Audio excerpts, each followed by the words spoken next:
liked where you were going. The reality is coaches make decisions. It's the player's job to make them look good or look bad. Jayson Tatum has had just a brutal series so far. What are we seeing from the Celtics' biggest star?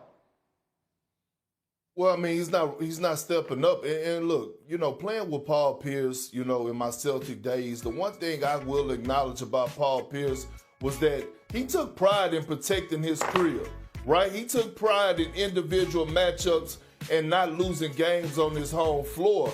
I'm not seeing that from Jayson Tatum right now. And it's all about the dog, right? Being the dog, being able to get to the free throw line. And I get it. He shot only 5 3-point shots last night. And you got to give a lot of credit to OG Anunoby. You got to give a lot of credit to Mikal Bridges. Hell, Jalen Brunson at times, we see him sliding those puppies. And we saw at the end of the play, we saw Mitchell Robinson get down in the defensive stance. But at some point, Jayson Tatum got to say, I'm the best player on the floor.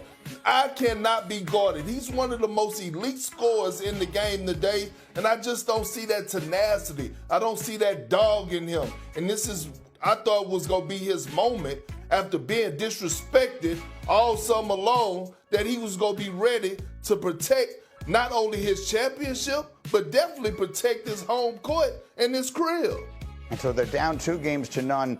Cindy, one more. Let's put up A23 as I give it to Wendy here for thoughts on this. Jayson Tatum in clutch time in this series, in both games obviously decided in the end, so both games going to clutch time. Tatum in 23 clutch time minutes in the fourth quarter and overtimes in this series has made 2 field goals with 2 assists and 2 turnovers.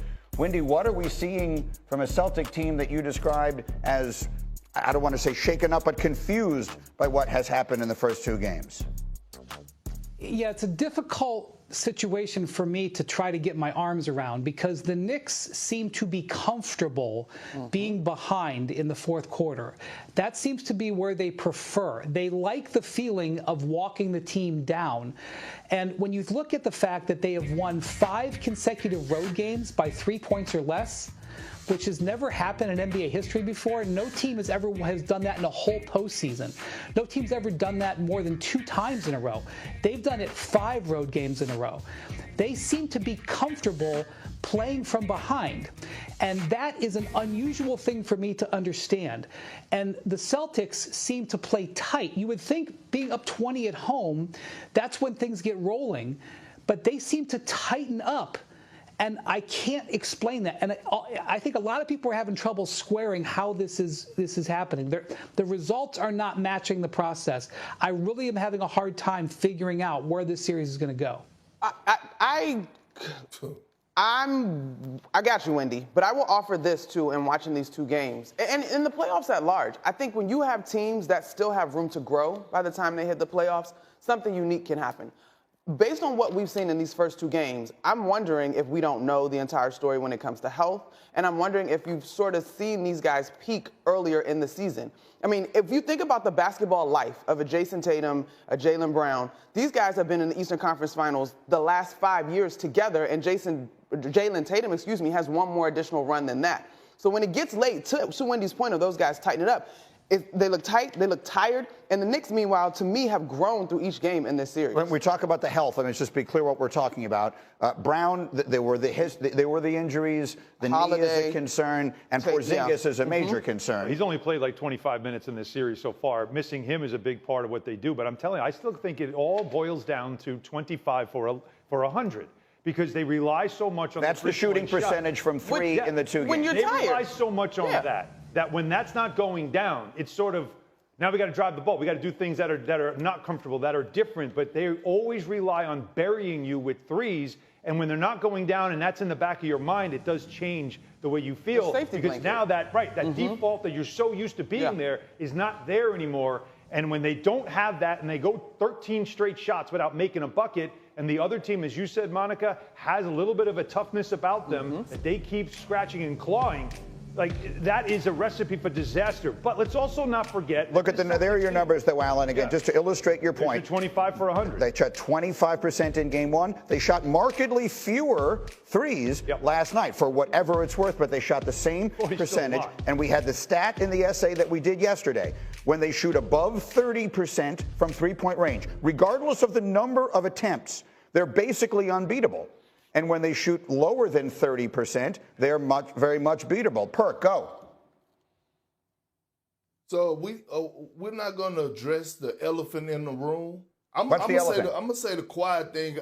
I'm gonna say the quiet thing out loud, or ask the question, right? What the hell is going on with Kristaps Porzingis? Like, what is this mystery illness that no one knows about, right? This has been lingering since March. Like, what is going on? The NBA don't know.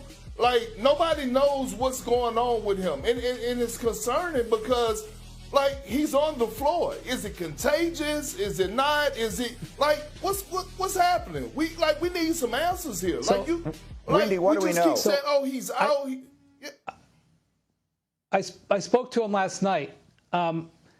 He just described what happened to him in the last few days as a big crash. He said he was managing what he was dealing with relatively well, and he's had this crash, and he feels it from a fatigue standpoint. That's why they didn't start him last night. Now, when you hear he's sick, he's not sneezing. He's not wheezing. He's feeling incredible fatigue.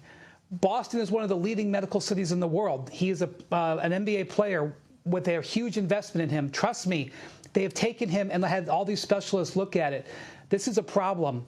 He was managing it well. He said it's killing him that it's happening now, but he is not himself. He admitted that. And that, I don't know how big of a factor it is, but not having Porzingis to go to as an option to run offense through is definitely a factor in the Celtics having trouble scoring.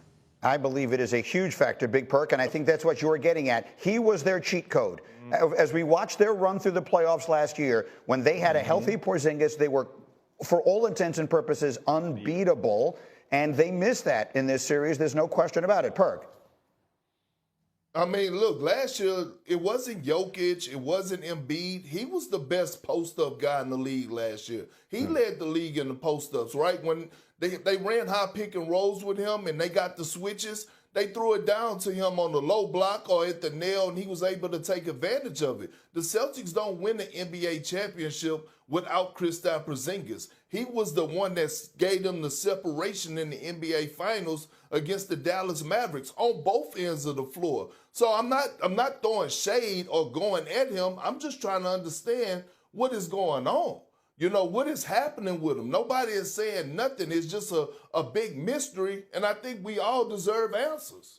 Yeah, I think the part of it that is confusing or frustrating or confounding or whatever word you want to use is that I don't think they have answers, and that's the problem. So let me show you something very unusual.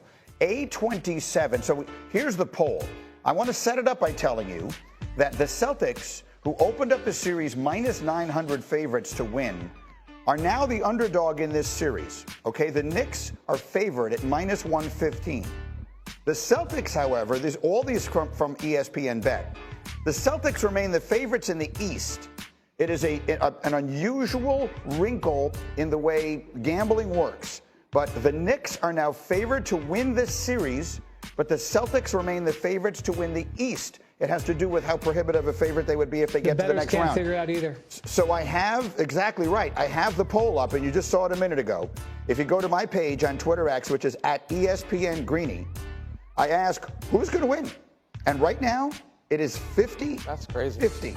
That's crazy. We keep the poll open. We're going to keep the voting open until the end of the show today. Celtics 50%, Knicks 50%. Get on Twitter, cast your vote, let us.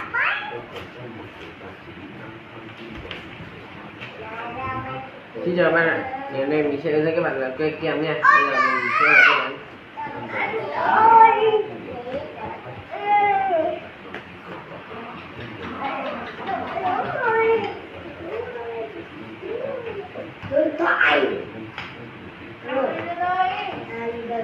Anh đang đi nhận giấy. Chỉ là 100.000 thôi hết rồi.